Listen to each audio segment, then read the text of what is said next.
नमस्कार, स्वागत है आप सभी का। राजस्थान का करंट अफेयर्स हम पढ़ रहे थे। जनवरी और फरवरी वाला कंटेंट हमारा समाप्त हुआ। मार्च में भी लगभग 2-3 क्लासेस हम कंप्लीट कर चुके हैं, उसी को आज कंटिन्यू करते हैं। देखते हैं आज की क्लास का पहला क्वेश्चन क्या है। कामरी बातां चौपाल पर कार्यक्रम का संचालन निम्नलिखित में से किस विभाग द्वारा किया गया। कार्यक्रम का नाम है कामरी बातां चौपाल पर। दरअसल ये ट्विटर पर चलाया गया एक कार्यक्रम था और कार्यक्रम क्या था, ट्विटर पर राज्य सरकार की जो जन कल्याणकारी योजनाएं हैं उनकी जानकारी देना, यानी कि एक जागरूकता कार्यक्रम कह सकते हैं या एक प्रचार भी कह सकते हैं। राज्य सरकार की जन कल्याणकारी योजनाओं का ये कार्यक्रम था, ट्विटर पर चलाया गया। किसके द्वारा चलाया गया वो आपसे पूछा गया है। कौन से विभाग द्वारा? ऑप्शन है आर्थिक एवं सांख्यिकी विभाग, सूचना एवं जनसंपर्क विभाग, आयोजना विभाग या सामाजिक न्याय एवं अधिकारिता विभाग। तो इसका उत्तर है आर्थिक एवं सांख्यिकी विभाग। और इसके ही द्वारा जो राजीव गांधी युवा मित्र कार्यक्रम के तहत ही इस कार्यक्रम का, यानी कि कामरी बातां चौपाल पर, इसके द्वारा ही इस कार्यक्रम का संचालन किया गया। यानी इसका उत्तर क्या होगा? आर्थिक एवं सांख्यिकी विभाग। टीबी उन्मूलन के लिए किए गए प्रयासों के आधार पर राजस्थान देश भर में कौन से स्थान पर है? 12वें, 19वें, पहले या चौथे? तो सीधा सीधा आपसे रैंक पूछी गई है। टीबी उन्मूलन के लिए एक कार्यक्रम संचालित है राजस्थान में जिसका नाम है टीबी हारेगा राजस्थान जीतेगा। अब राजस्थान सरकार ने बहुत सारे प्रयास किए हैं टीबी उन्मूलन के लिए। वैसे भी आप देख रहे हैं स्वास्थ्य के क्षेत्र में राजस्थान सरकार बहुत ज़्यादा प्रयास कर रही है। कल की हमने क्लास में भी देखा था, स्वास्थ्य वाले क्षेत्र में, आवास वाले क्षेत्र में और सामाजिक न्याय में राजस्थान शीर्ष पर रहा प्रदर्शन में पूरे देश में। अब इसमें राजस्थान का जो स्थान है वो है चौथा। पहले राजस्थान 19वें स्थान पर था, 19वें से आप प्रगति करके पहुंचा है चौथे स्थान पर। यानी कि टीबी उन्मूलन में राजस्थान सरकार बहुत ज़्यादा प्रयासरत है। और वर्ष 2025 ये भारत सरकार की बात हो रही है। भारत सरकार ने लक्ष्य निर्धारित किया है कि 2025 तक पूरे देश से टीबी का उन्मूलन कर दिया जाए। अब भारत सरकार का लक्ष्य है पूरे देश से टीबी उन्मूलन, तो उसमें राजस्थान अपने आप ही आ जाता है। जब पूरे देश से टीबी का उन्मूलन होगा तो राजस्थान से टीबी का उन्मूलन हो जाएगा। तो वर्ष 2025 वो वर्ष है जो कि एक निर्धारित किया गया है कि इस तक, यानी कि वर्ष 2025 तक हमें देश से टीबी का उन्मूलन करना है। निम्नलिखित में से कौन सा विकल्प सुमेलित नहीं है? एक तरफ संस्थान का नाम दिया गया है और एक तरफ स्थान। इनमें से कुछ संस्थान बन चुके हैं, कुछ बनने के प्रोसेस में है और कुछ के लिए घोषणा की गई है। मंत्रिमंडल की जो बैठक हुई है उसमें फैसले लिए गए हैं कि कौन सा संस्थान कहाँ बनाया जाएगा। तो कुछ बन चुके हैं, कुछ बनाए जाएंगे। आपको पहचानना है कि इनमें से कौन सा सुमेलित नहीं है।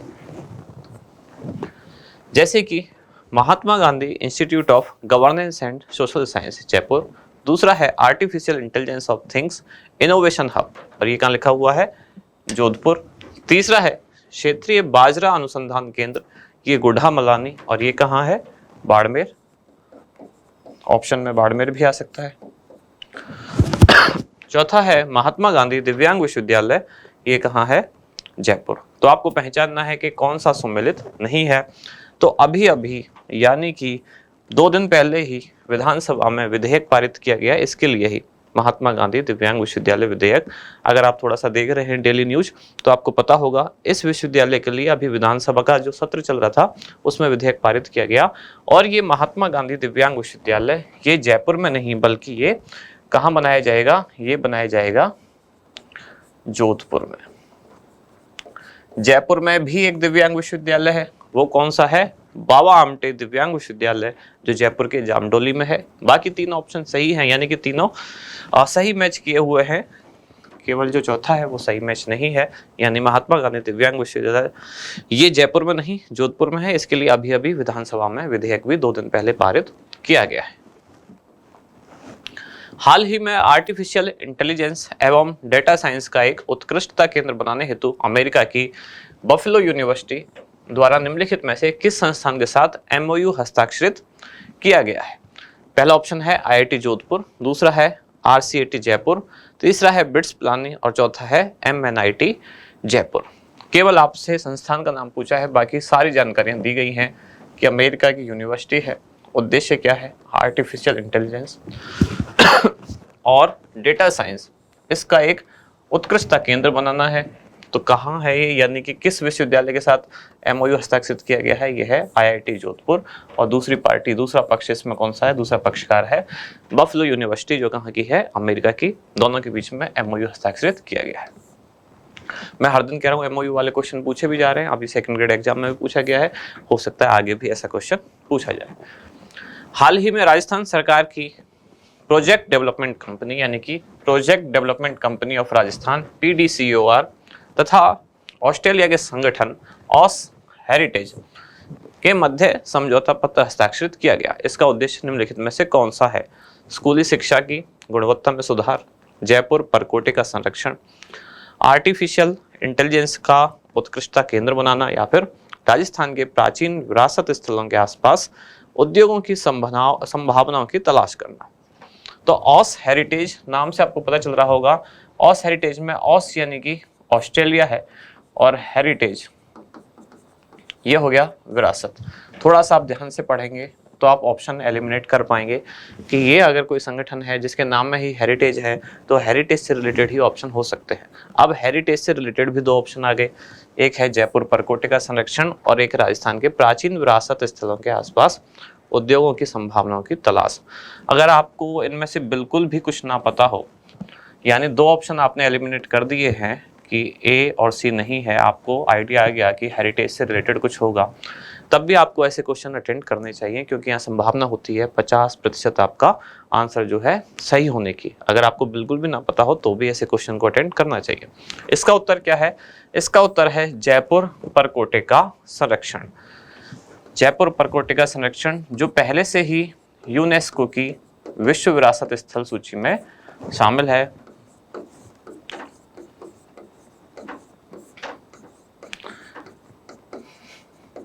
इसके संरक्षण के लिए एक तो राजस्थान सरकार की जो प्रोजेक्ट डेवलपमेंट कंपनी है जिसको शॉर्ट में कहते हैं PDCOR और ऑस हेरिटेज के मध्य समझौता पत्र हस्ताक्षरित किया गया है। प्रदेश का पहला वाहन स्क्रैपिंग सेंटर निम्नलिखित में से किस स्थान पर स्थापित किया जाएगा? स्क्रैपिंग क्या होती है? पुराने जो वाहन है जो आउटडेटेड हो चुका है, रिटायर हो चुका है, उसको एक तरह से नष्ट करना, उसकी स्क्रैपिंग करना, उसकी तोड़फोड़ करना, उसको वापस जो उसके कंपोनेंट्स हैं यानी कि जो जैसे लोहे से बना हुआ है, स्टील से बना हुआ है या और जो कुछ भी रबर वगैरह सब में अलग अलग करना, उसको काटना छांटना एक तरह से। तो पहला वाहन स्क्रैपिंग सेंटर कहाँ स्थापित किया जाएगा? ऑप्शन है जयपुर, उदयपुर, जोधपुर या फिर कोटा। इसका उत्तर है जयपुर। जयपुर में अजमेर रोड पर ये बनाया जाएगा।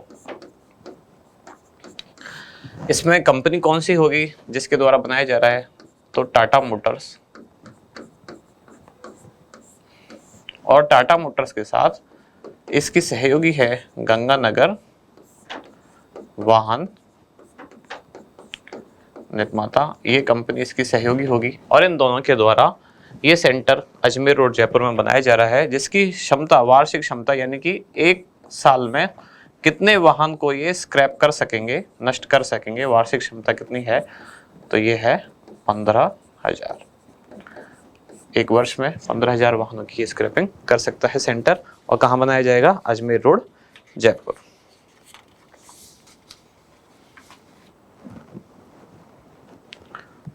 इसका नाम है, वाहन निर्माता नहीं, इसका पूरा नाम है गंगानगर वाहन उद्योग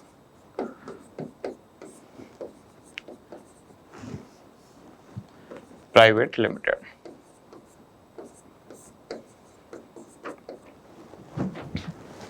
बढ़े आगे, अगला क्वेश्चन, सौर ऊर्जा से संचालित प्रदेश की पहली sanitary napkin making machine unit की स्थापना कहाँ की जाएगी?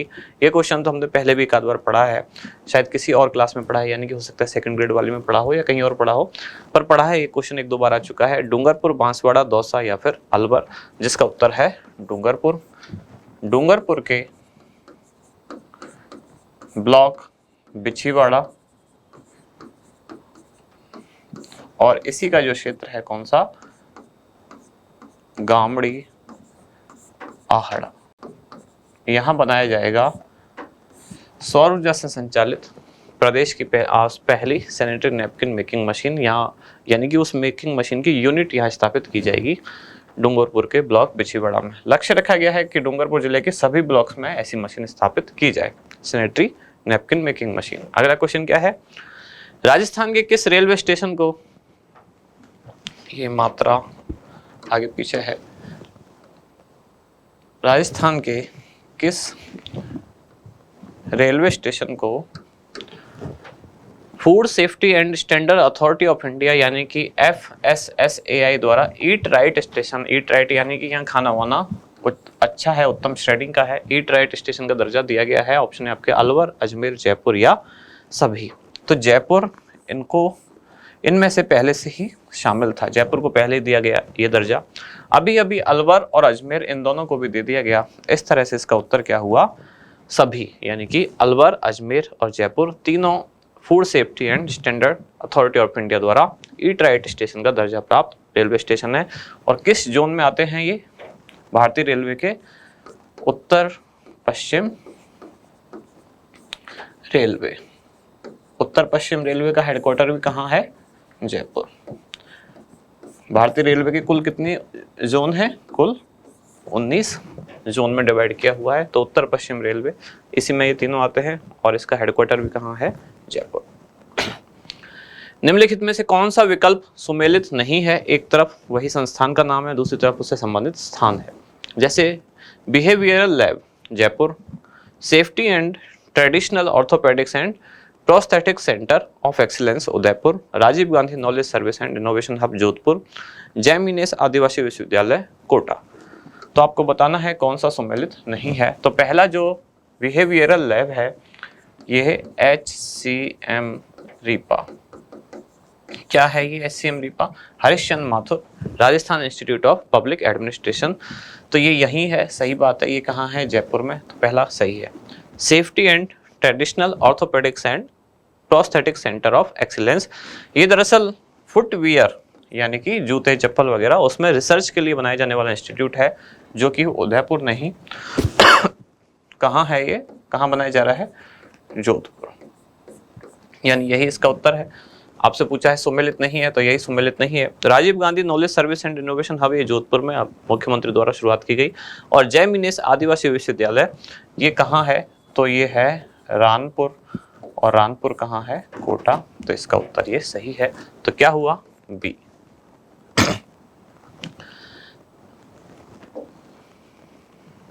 राज्य में सूचना का अधिकार कानून के प्रभावी क्रियान्वयन के लिए निम्नलिखित में से किस स्थान पर सूचना आयोग की बेंच स्थापित की जाएगी।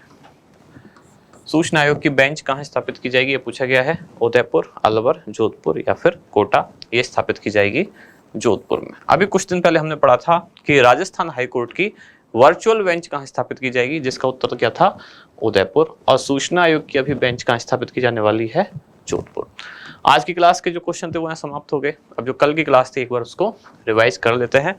कल की क्लास का पहला क्वेश्चन क्या था, Skoch state of governance report 2022 में राजस्थान देश भर में कौन से स्थान पर रहा। तो राजस्थान रहा इसमें तीसरे स्थान पर। पहले पर संयुक्त रूप से 2 रहे, कौन कौन, गुजरात और पश्चिम बंगाल। दूसरे पर रहा तमिलनाडु, तीसरे पर रहा राजस्थान। राजस्थान ने 8 गोल्ड और 12 रजत के साथ कुल इसमें 20 पुरस्कार जीते। Skoch state of governance report 2022 के अनुसार इनमें से कौन सी श्रेणी में राजस्थान शीर्ष पर रहा। तो आज शुरू में भी मैंने ये बात बोली थी, राजस्थान इन सभी श्रेणियों में शीर्ष पर रहा। स्वास्थ्य, सामाजिक न्याय और आवास। दूसरे स्थान पर किस में रहा, तो वो था महिला एवं बाल विकास। 7वें स्थान पर किस में रहा, तो वो था पुलिस एवं सुरक्षा। बुनियादी पशुपालन सांख्यिकी की रिपोर्ट के अनुसार दूध उत्पादन में राजस्थान देश भर में कौन से स्थान पर है। तो राजस्थान देश में पहले स्थान पर है। यहाँ पूरे देश का जो दूध है उसका 15.05% दूध का उत्पादन होता है, जबकि भारत पूरी दुनिया में दूध उत्पादन में पहले स्थान पर है। राजस्थान ऊन उत्पादन में भी पहले स्थान पर है। ऊन का कितना होता है राजस्थान में, तो पूरे देश में जो ऊन उत्पादित होती है उसका 45.91% राजस्थान में होता है। राजस्थान बाजरा उत्पादन में भी पूरे देश में पहले स्थान पर है। और इस राजस्थान ज्वार उत्पादन में कौन से स्थान पर है? तो ज्वार उत्पादन में राजस्थान तीसरे स्थान पर है। अलग अलग जो रैंक है राजस्थान की आपको ध्यान रखनी है। हाल ही में राज्य सरकार द्वारा 19 नए जिले और 3 नए संभाग बनाने की घोषणा की गई। ये पूछा गया है कि इन 3 नए संभागों में कौन सा शामिल नहीं है। बहुत ही सिंपल सा क्वेश्चन था ये। तो अलवर को नया संभाग नहीं बनाया गया है। बांसवाड़ा, पाली और सीकर 3 नए संभाग बनाए गए। अब पूछा गया है कि वनस्थली विद्यापीठ के साथ किसने एमओयू किया है ताकि वहां के जो विद्यार्थी और जो शिक्षक हैं उनको उन्नत प्रौद्योगिकी के क्षेत्र में ट्रेनिंग दी जाए। तो इसका उत्तर है Rajiv Gandhi centre of advance technology, जिसकी स्थापना की गई थी 20 अगस्त 2022 को। 19 और 20 अगस्त 2022 इन 2 दिन था राजस्थान डिजीफेस्ट, जिसका आयोजन किया गया बिरला ऑडिटोरियम जयपुर में। तो उसी का जिस दिन दूसरा दिन था यानी कि 20 अगस्त, उस दिन इसका उद्घाटन किया गया मुख्यमंत्री द्वारा। 5वां टाइगर रिजर्व कहां बनाया जाने की संभावना है? तो ये धौलपुर, भरतपुर, करौली क्षेत्र को मिलाकर धौलपुर में बनाया जाना संभावित है। कुल इसका जो अभी तक क्षेत्रफल है वो लगभग 1058 वर्ग किलोमीटर है, लेकिन फाइनल आंकड़ा वो माना जाएगा जब इसका नोटिफिकेशन जारी कर दिया जाएगा। तो यहाँ ये बनाया जाना प्रस्तावित है। चौथा टाइगर रिजर्व राजस्थान का कौन सा है? तो चौथा टाइगर रिजर्व रामगढ़ विस्तारी है, जो क्षेत्रफल के हिसाब से सबसे बड़ा यानी कि पहला है। स्कूली बच्चों के आइडियाज को स्टार्टअप्स का रूप देने के लिए सूचना प्रौद्योगिकी और संचार विभाग द्वारा निम्नलिखित में से किस संस्थान द्वारा सहयोग किया गया है? तो ये संस्थान है यूनिसेफ। इसका उद्देश्य क्या है कि स्कूली बच्चों के दिमाग में कुछ क्रिएटिव ख्याल आते हैं तो उनको अगर स्टार्टअप की शक्ल दी जाए, इसके लिए यूनिसेफ द्वारा सहयोग किया जाएगा। चेस इन स्कूल कार्यक्रम, ये इसने अभी अभी वर्ल्ड बुक ऑफ रिकॉर्ड में रिकॉर्ड दर्ज कराया और इसको सर्टिफिकेट मिला इस कार्यक्रम को, जो कि राजस्थान के शिक्षा मंत्री बी.डी. कल्ला ने सर्टिफिकेट प्राप्त किया। तो ये किस दिन इस कार्यक्रम का आयोजन होता है? शनिवार को इसका आयोजन होता है, जिस दिन विद्यालयों में नो बैग डे होता है। उसी दिन 19 नवंबर 2022 को 38,21,009 विद्यार्थियों ने एक साथ चेस खेलकर एक वर्ल्ड रिकॉर्ड बनाया और जिसके लिए इसका जो नाम है वर्ल्ड रिकॉर्ड में दर्ज किया गया और सर्टिफिकेट मिला शिक्षा मंत्री बी.डी. कल्ला को। ग्रामीण क्षेत्र की महिलाओं को ग्राफिक डिजाइनिंग कोर्स उपलब्ध कराने के लिए किस सॉफ्टवेयर कंपनी द्वारा कोर्स शुरू किया गया है? तो ये राज्य सरकार का जो सूचना प्रौद्योगिकी विभाग है उसकी पहल है कि ग्रामीण क्षेत्र की महिलाओं को भी तकनीक से संबंधित कुछ ऐसे कोर्स उपलब्ध कराए जाएं ताकि उनकी आजीविका के साधनों में वृद्धि हो सके।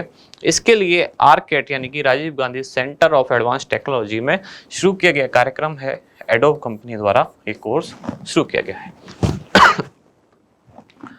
बोल्ट कुरुक्षेत्र युद्धाभ्यास, इसका 13वां संस्करण अभी आयोजित किया गया। आपसे पूछा गया है कहाँ आयोजित किया गया? जोधपुर मिलिट्री स्टेशन में आयोजित किया गया। अब इस युद्धाभ्यास में एक देश तो भारत था ही, और भारत के साथ दूसरा कौन सा देश था? तो सिंगापुर और भारत की सेनाओं ने इस युद्धाभ्यास में भाग लिया। आयोजन कहाँ किया गया इसका? Jodhpur military station.